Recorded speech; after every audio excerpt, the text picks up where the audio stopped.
Passeggiando per le strade di Conegliano si possono incontrare un po' ovunque tracce di quella che è stata la storia risorgimentale. Dalla toponomastica, per esempio la via principale del centro storico è ora chiamata via 20 settembre per ricordare il giorno in cui è avvenuta la breccia di Porta Pia e Roma è stata annessa al Regno d'Italia, o la piazzetta dove noi ci troviamo che è dedicata al 18 luglio 1866, quando con la terza guerra d'indipendenza il Veneto è entrato a far parte del Regno italiano. Oppure, se pensate, Villa Gerasinopoli, che è un po' l'esempio, il simbolo della città di Conegliano insieme al suo castello, che è stata voluta da Bartolomeo Gera, personaggio di grandissima cultura illuminista che ha unito attorno a sé personaggi di spicco come lo Iapelli, che noi conosciamo per il Caffè Pedrocchi, che era un massone dichiarato, ma anche Giovanni de Min, che ha realizzato gli affreschi all'interno che sembrano parlare di Cesare contro gli Elvezi, ma in realtà i messaggi che arrivavano erano dei messaggi chiaramente anti-austriaci, visti in quell'ottica appunto di anelito per la libertà che tutti questi rappresentanti in qualche maniera condividevano. Ma tantissime altre cose, per esempio le famose torricelle Dante, che nel 1865 hanno sostituito una delle porte, Porta Ruio, che aveva il ponte levatoio, l'hanno fatta perché? Perché nel 65 noi veneti eravamo ancora sotto l'impero austriaco, e dedicare, ricordare questo sommo poeta che per primo ha usato la lingua italiana per scrivere un'opera così importante come la Divina Commedia era un modo per dirci che tutti noi ci sentivamo profondamente italiani. I Gera hanno anche ospitato Garibaldi nel momento in cui è venuto in una sorta di tournée nel nostro territorio, quando noi ormai facevamo parte del Regno d'Italia nel 1867. Prima era stato a Pordenone, poi verrà da noi, poi andrà a Padova. Sarà ospitato in Palazzo Gera in centro, dove ancora oggi si può leggere la targa che ricorda che lui da quel Verone ha parlato il giorno 5 marzo, ma è stato ospitato anche all'interno della villa. I rapporti di Garibaldi sono stati anche molto importanti con un altro personaggio straordinario che è Maddalena Montalban. Normalmente la storia vede sempre come protagonisti gli uomini, in realtà il nostro territorio, come tantissimi altri luoghi, può essere la testimonianza che anche le donne hanno avuto un ruolo davvero fondamentale, e tra queste noi dobbiamo ricordare a Conegliano Maddalena Montalban. Lei è nata il 16 settembre del 1820, per cui siamo proprio alla vigilia di quelli che sono i moti risorgimentali, in una delle famiglie più importanti della città, che è la famiglia Montalban, dal conte Girolamo, una famiglia che ha origini antichissime, addirittura vanta radici che risalgono al tempo di Carlo Magno, e che anche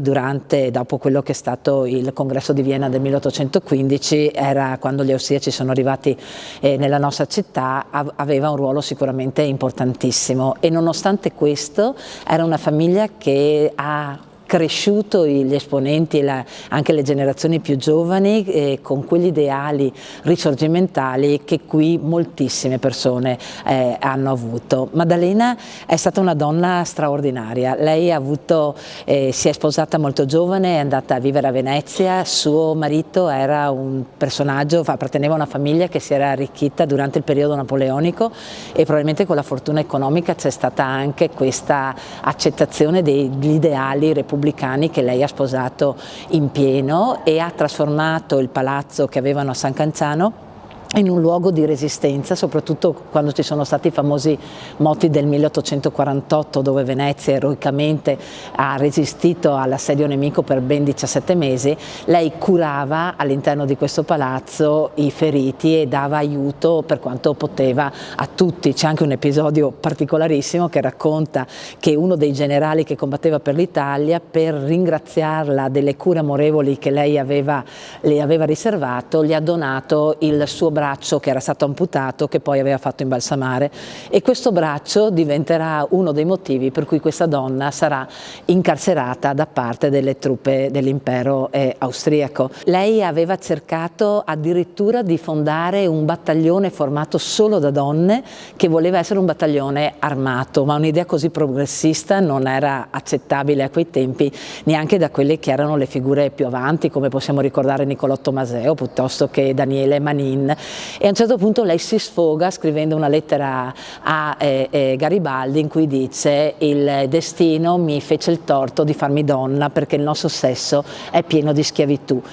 Ha fatto tantissimo, avrebbe potuto fare di più con una mentalità